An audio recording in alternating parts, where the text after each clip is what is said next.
Hi, and welcome to Real Life with Jenny. My name's Jenny Senapeteratna. Grab your favorite drink and a snack and we'll get started. Today I'm drinking hot chocolate because you know what? You always need a little bit of chocolate in your week, and today is the day for me. And I'm having apple chips because I'm obsessed with them right now. So let's get real. About 14 days ago, exactly 14 days ago, my daughter went to a small party for Halloween, which is super exciting. She had a blast. 2 days later, we got an email saying, someone had COVID. So we have been in quarantine for 14 days. Now, don't feel sad for us because I was really like, oh no, I remember when we got the email and I was just really upset. I believe I cried. Well, because I cry about everything. Like last night, we're watching the food truck race and I'm crying at the food truck races because they ran out of food.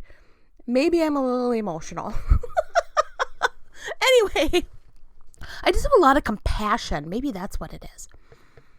I was really upset because I knew that this meant that Sam didn't get to finish going to the school for the last week of the quarter, because we knew we were going to be homeschooling, and so she lost that contact and that goodbye with all of her friends, and we decided that was not as important as homeschooling. And so yes, we have started homeschooling.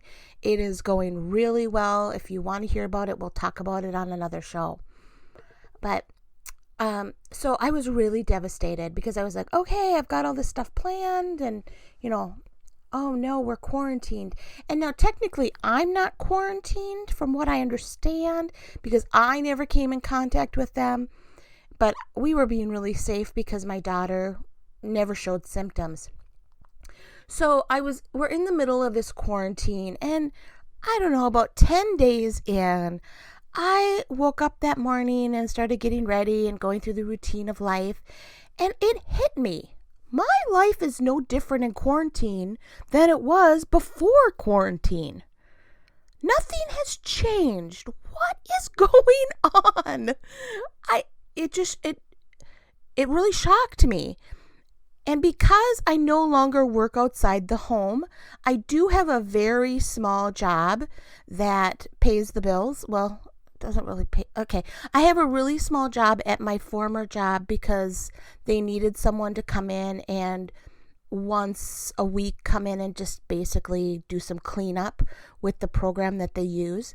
So really, it's a super small job. It's not anything I ever need to leave the house for, but it does give me insurance. So thank the Lord for insurance during this season of breaking wrists and all kinds of fun stuff, right? So I don't ever have to leave the house. And really, I don't leave the house much, which for me is very weird. I went from someone who last year at this time was co-directing a musical.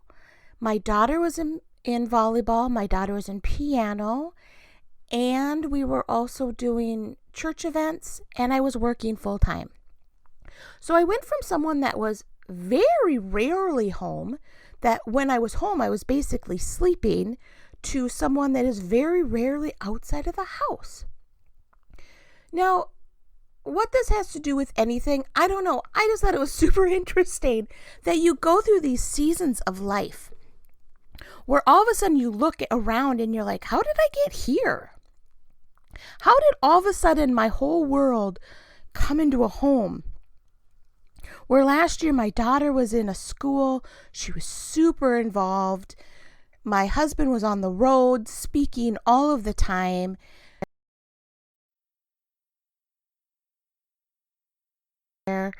And now we are at home, and it's 10 days into quarantine when I realize life has not changed for any of us other than we couldn't go to church. Life has not changed much. So I was thinking and pondering this, and I remember there's a Bible story that I wrote about in my book that's coming out, and I wrote about Sarah. And I love Sarah in the Bible. She is one of my favorite people because I think she was one of God's favorite people. Her name means princess, which really means that God said, "You are my daughter, Sarah." And I so often think of this lady who is up in age. We believe that she was around 90 when we kind of we hear about her here and there before this, but really 90s when we kind of know more about her. So she's lived a long life, and the Lord loves her. The Lord calls her daughter. And I've always thought of Sarah as this maybe heavier set lady who kind of had wild hair, and she's traveled all over because her husband has traveled all over, and she's just very wise and just very jovial, because it talks in the Bible that she laughed. And so I've always really connected with her. Being another woman, I have no idea if Sarah was large or not. She probably wasn't. For some reason, I think she is. So we're just going to go there. Okay? So I connect with her. Her and I are wearing our jeans that are maybe we shouldn't be wearing because we're a little too old to be wearing them, but we are loving them and rocking them, our torn jeans. So I'm thinking about Sarah and how Sarah lived her life following her husband and following God. And she went through this whole season of travel and fights with Lot, and her husband became very prosperous and they had money and life was kind of just going along. And she always had the underlying pain of not having children. Not only did she not have children, but it was shameful back then to not have children. I feel like we still hold that a little bit now. I really feel like there's a little bit of shame that goes with not having children, which I don't agree with. But that there is that, and I have lived that. So I understand that piece. So I'm thinking about her and how all of a sudden these people come into her life and they're like, "Hey, Sarah's going to have a baby." And she laughs. And I think we give her a really hard time for that. We quite often go, well, she was laughing because she didn't believe it, or she was, like I've heard lots of sermons on this laugh that she had. And a lot of them have been like, she just didn't have faith and she didn't believe it. I believe, and now I am not anybody that, we already know that I'm not like the Bible theologian, but I really believe that she believed it. And that's why she laughed. Because sometimes in life, you just look and say, "God, what are you doing? Are you kidding me right now?" If you would have told me a year ago that I was no longer working at the job I was working at, that I was homeschooling, that I was staying at home, and I very rarely left the house, I would have laughed at you. I would have been like, "Yeah, right. That sounds like a dream." Yeah, sure, whatever. Because I was so busy. Sometimes in life we can get so busy that we just lose focus. And I think Sarah laughed because she knew that God loved her. She knew she was God's daughter. Just like we should know that we are the sons and daughters of the Lord. And He loves us, and He's got a plan for us. And sometimes when we hear those plans, they will make us laugh. Lord, I know that you've told me to write a book, but that's kind of hilarious because that's not my gifting.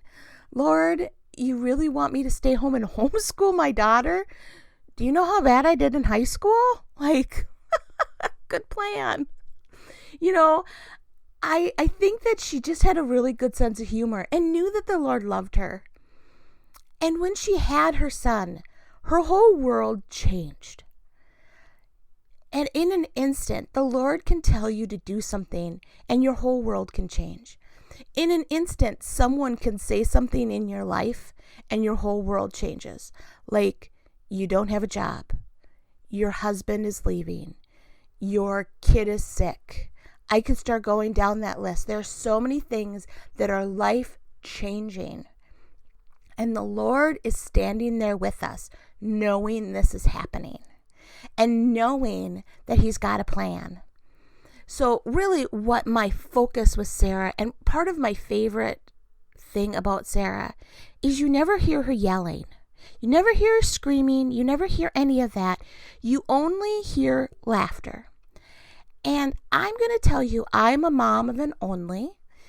And if my husband decided to take her on a trip so she could be sacrificed, like Abraham did, go back and read that part, I would not have handled it where I would not have ended up in that Bible. My words would have been dramatic enough that someone would have wanted to put them in the Bible, because I would not have been very nice. I would not have been painted very pretty there. She knew that God had control over the situation. She knew that he had brought her where he had brought her. It wasn't I laughed because I don't believe that God wanted me to do that. I didn't get upset. I'm guessing she got very upset because Abraham was trying to sacrifice Isaac, but she also didn't stop them. She knew that God had a plan. She probably knew God had a plan. She probably had more faith than Abraham. I know people are going to go, "Oh, I don't think so, Jenny." I really do. I feel like this woman followed her husband in the desert, all around that area, without any complaint, without any, no quotes from her of saying, "Hey, I think this is a mistake." And yes, mistakes happen. And there's a lot of times that we want to say, "I told you so, I told you so." I would never do that because I'm never right. Right, Kevin? Wink, wink. But God knew that Sarah could handle what she got. And I don't know, I've heard so often that God won't give you more than you can handle. I don't think that's necessarily true. I know that some people use scriptures for that or whatever. I really feel like there are things in life we can't handle. There are times and seasons that we just cannot handle. And that is when God steps in and gives us things that give us strength. Like this year's word for me, 2020, has been peace. And the peace that I have is beyond my understanding. I do not understand why some days I have peace, because I look around and I see the world around me and it feels like there should be no peace, because all I see is sickness and all I see is pain and all I see is people fighting. And I have a peace that God is still in control, and he's got a plan for my life, and he's got a plan for my family and for my ministry. And that is not a peace that makes any sense. It's not something that you go, "Well, that makes sense because you can see this, this, and this." When you have peace and you can see what's happening, that's one thing. But having peace and having a calm in your life that the Lord gives you, and you do not see anything that proves that you should have this, I really feel like that's what God has given me this season. And I'm going to pray for you that you find peace in the season that you're in, that you would find God's peace, because so often you're in a season, and I think I would go back to when Sam was a toddler, and that season was really hard. That was a hard season, and I only had one. Some of you have many that are toddlers, and some of you have teenagers and toddlers. And God gives you a sense of peace no matter what you're looking at, whether you are looking at sickness or financial trouble or relationship issues with family or with a husband or a wife. God sees you, and you are his daughter and his son. God loves you like he loves Sarah. And I want you to look back and see how God has provided till now. And even if you don't see God providing right now, I pray you have a sense of peace, that the Lord comes in and gives you a calm inside of you that doesn't make sense when you look around. When you look at your finances, you go, "Lord, this doesn't make sense. I don't know how we're going to make it." God does. And does that mean that you shouldn't be taking steps to help that? No, that's not what that means. It's not like we just sit back and go, well, God's got this. I'll just sit back and relax. My husband always says there's our part and there's God's part. And we need to do our part, but God's bigger. And he will take care of that. Financially is something that I sometimes get really worked up about. Like, Lord, how are you going to do this? We're in the middle of a financial challenge with our ministry right now, and we are trying to raise money to go to small churches, to be able to publish my book, and to be able to give to missionaries this year. Every year as a family, we give to missionaries. And this year it's a little financially tight, so we're hoping that other people can come on board and help us give too, because we're going to give our part and hope that God helps us give more. So that's kind of where I'm at financially. Like, Lord, I see what we can do, and I can pray and ask you to help us give more. And if that doesn't happen, we'll give what we can give. But I feel like that really works for the rest of our lives.